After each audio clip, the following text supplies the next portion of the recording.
नमस्कार दोस्तों, welcome to form गुरु हिंदी।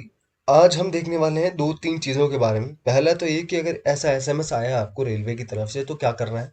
दूसरी बात ये कि अगर आपने अपने फॉर्म फॉर्म में किसी और का अकाउंट, जैसे एज ए एग्जांपल हम ले लें कि आपने खुद का अकाउंट है नहीं या आपके खुद के अकाउंट में आधार सीडिंग नहीं है, तो आपने किसी और का, अपने रिलीजन का किसी का भी, अपने माता का, अपने पिता का, अपने भाई का, अपने बहन का, किसी का भी दूसरे का अकाउंट ऐड कर दिया, तो क्या होगा? पैसा वापस आएगा या नहीं आएगा? फॉर्म रिजेक्ट होगा या नहीं होगा?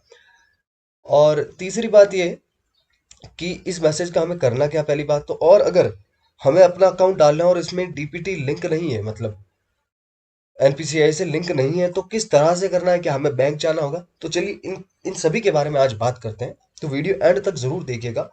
ये वीडियो बहुत ज़्यादा इंपॉर्टेंट होने वाला है आपको। पहले तो इस मैसेज की बात करते हैं। इस मैसेज में ये लिखा है, सभी को मैसेज आया है जिसका आधार सीडिंग हो रखा है और नहीं हो रखा है। तो एक बार आपको चेक कर लेना है आरआरबी की वेबसाइट पर कि आपका आधार सीडिंग हो रखा है या नहीं हो रखा है। इस मैसेज का आधार सीडिंग किस तरह से करना है, इसका मैंने फुल वीडियो बना रखा है, तो वो हमारे डिस्क्रिप्शन में है। इस मैसेज का मतलब ये है कि आपका आधार सीडिंग अनसक्सेसफुल, मतलब कंप्लीट नहीं हुआ है। आपका आधार से सीडिंग आपको कंप्लीट करना है। सभी को सेम मैसेज आया है। अगर किसी पर्टिकुलर इंसान को मैसेज किया जाता तो उसका एप्लीकेशन नंबर भी यहाँ पर दिखता, लेकिन एप्लीकेशन नंबर यहाँ पर नहीं है। ठीक है, तो ये सभी को कॉपी पेस्ट मैसेज आया है, सभी को, जिसने आधार सीडिंग कर भी रखी है तो भी, और नहीं भी कर रखी तो भी। अब हम बात करते हैं कि करना कैसे है। उसका डिस्क्रिप्शन में मैंने लिंक डाल रखा है, हमारी वीडियो बनी हुई है, तो वो देखकर आप कर सकते हैं। लास्ट डेट है 9 तारीख, लास्ट डेट है। इससे पहले आप कर लो। अगर आज ये वीडियो देख रहे हो तो आज ही आप कर लो। एंड सेकंड, अगर किसी दूसरे का आपने अकाउंट डाल दिया है, जैसे आरआरबी में फॉर्म भरा है आपने, और उस वक्त आपने किसी और का, ग्रुप डी के फॉर्म के अंदर आपने किसी और का जो डाल दिया है, तो आपको क्या करना है। पहली बात तो ये कि फॉर्म रिजेक्ट होगा या नहीं होगा। तो फॉर्म रिजेक्ट 100% आपका नहीं होगा। ये जो बैंक अकाउंट वाली बात है, ये सिर्फ इसीलिए होती है कि आपका रिफंड जो है बैंक अकाउंट में वापस भेज दिया जाए, सही बैंक अकाउंट में। इसीलिए आरआरबी ने ये डीबीटी वाला जो सिस्टम है वो रखा। अब बात ये है कि अगर हमने अपनी माता जी का, बहन का, किसी का भी डाल दिया है, किसी भी दूसरे का, खुद का नहीं डाल के किसी और का डाल दिया, तो क्या हमारा रिफंड वापस आएगा या नहीं आएगा?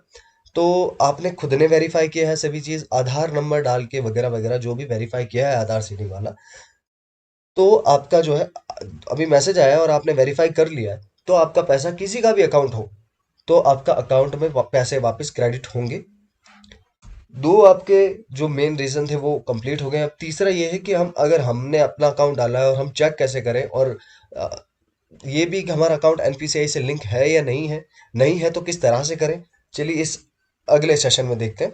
इसके लिए आपको क्या करना है, सबसे पहले एनपीसीआई की वेबसाइट है, उस पर आना है आपको, एनपीसीआई सर्च करना है। और एनपीसीआई की ये पहली वेबसाइट है, national payment corporation of India, NPCI. इस पर आपको क्लिक करना है। जैसे ही आप क्लिक करोगे आपके सामने इस तरह का इंटरफेस आएगा। ये वेबसाइट थोड़ा लोड भी ले सकती है, और आप जितना हो सके आप अपने पीसी हो तो उससे ट्राई करना, मतलब मोबाइल से हो सकता है, लेकिन बेहतर रहेगा कि आप पीसी से करो। उसके बाद में आपको यहाँ पर कस्टमर दिखाई दे रहा है, और नीचे आप लेंगे तो भारत आधार सीडिंग इनेबल आपको यहाँ पर दिखाई दे रहा होगा। आपको इस पर क्लिक करना है। जैसे ही क्लिक करोगे आप किसी दूसरे एक पोर्टल पर रीडायरेक्ट हो जाओगे, और ये पोर्टल आप सीधा लिंक के थ्रू नहीं आ सकते, आपको एनपीसीआई की वेबसाइट से ही आना होगा। अब ये है आधार सीडिंग का वेबसाइट। अगर आप बैंक जाने में नहीं जा सकते तो आप घर बैठे ही ऑनलाइन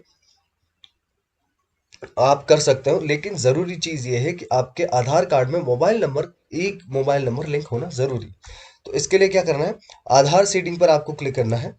आधार सीडिंग पर क्लिक करोगे तो आपको यहाँ पर, अगर आपका आधार सीडिंग नहीं हो रखा है, और अगर आपने आधार सीडिंग कर लिया और आपको पता नहीं कि किस बैंक अकाउंट में आपके आधार सीडिंग है, तो आपको आधार सीडिंग मैपिंग हिस्ट्री पर आपको क्लिक करना है। यहाँ पर आधार नंबर डालना है, कैप्चा फिल करना है। कैप्चा फिल करने के बाद चेक स्टेटस पर क्लिक करोगे तो आपके सामने एक बैंक अकाउंट आएगा, उसके लास्ट के 4 डिजिट नंबर आएंगे और बैंक अकाउंट का नाम आएगा। एसबीआई, एचडीएफसी, आईसीआई, जो भी बैंक होगा उसका नाम आएगा, और पीछे के लास्ट 4 अकाउंट के 4 नंबर आएंगे। आप उससे कंफर्म कर सकते हो कि ये जो अकाउंट है ये लिंक है डीपीटी से। अगर नहीं है तो कोई भी जो हिस्ट्री है वो नहीं बताएगा।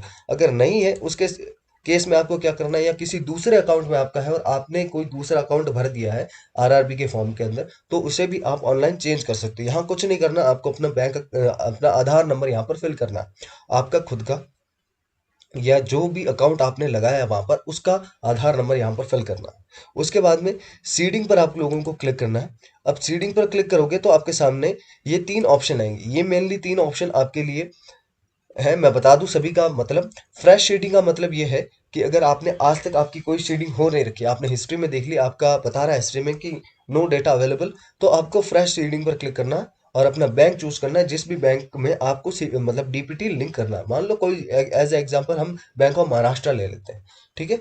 उसके बाद में आपने अगर अभी तक कोई भी शेडिंग नहीं की है तो आप फ्रेश शेडिंग पर क्लिक करोगे। और अगर आपकी शेडिंग हो रखी है पहले किसी दूसरे बैंक में, तो आप ये देखिए, movement from one bank to other bank, मतलब अगर आपका सीडिंग HDFC बैंक में है और आपने जो ग्रुप डी के फॉर्म में है वो SBI का कोई बैंक है आपका, उसमें कर रखा है आपने, उसको लिंक कर रखा है वहां पर ग्रुप डी के फॉर्म के अंदर या किसी भी फॉर्म के अंदर RRB के, तो आपको मूव टू अदर बैंक पर क्लिक करना है और अपना SBI का जो बैंक है या जो भी बैंक है आपका जिसमें सीडिंग नहीं हो रखी है और दूसरे बैंक में हो रखी है, ये भी बात ध्यान रखना कि सीडिंग जो है एक ही बैंक में होती है।